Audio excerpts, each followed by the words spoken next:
La maladie d'oreillon fait parler d'elle ces derniers mois à travers le pays. Elle sévit particulièrement chez les enfants.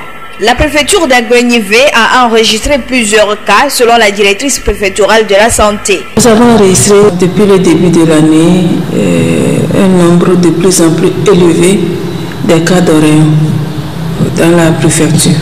C'est inhabituel.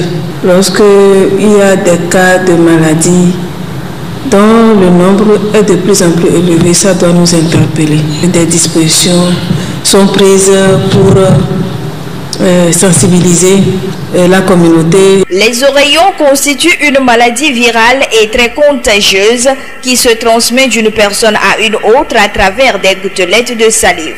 Cette pathologie est souvent négligée, mais il faut noter qu'elle peut entraîner des conséquences graves. La maladie peut avoir des complications neuroméningiques, des complications au niveau des glandes. Elle peut entraîner l'inflammation des testicules qu'on appelle orchite chez l'homme. La pancréas aussi, qu'on appelle pancréatite. Les personnes les plus à risque, c'est les femmes enceintes, les adultes, adolescents, surtout ceux qui ont un seul testicule.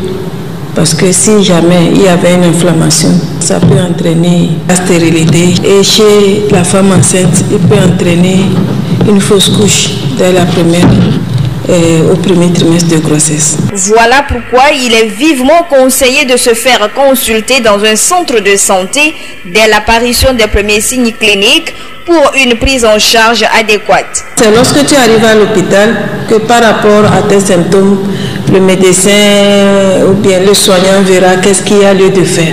Elle peut aussi se manifester par le gonflement des glandes salivaires, par la fièvre et les maux de tête. Toute personne peut être atteinte de la maladie. Au lieu de se rester à la maison, essayer de faire une automédication, il vaut mieux s'approcher d'un agent de santé.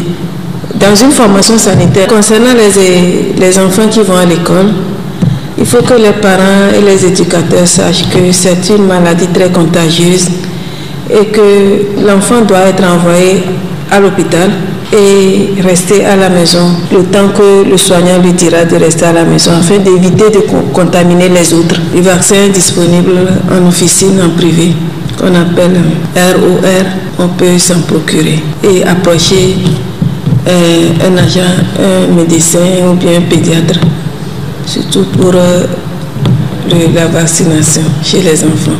Le seul moyen de prévenir les oreillons reste la vaccination. La vigilance et une bonne hygiène de vie sont aussi recommandées.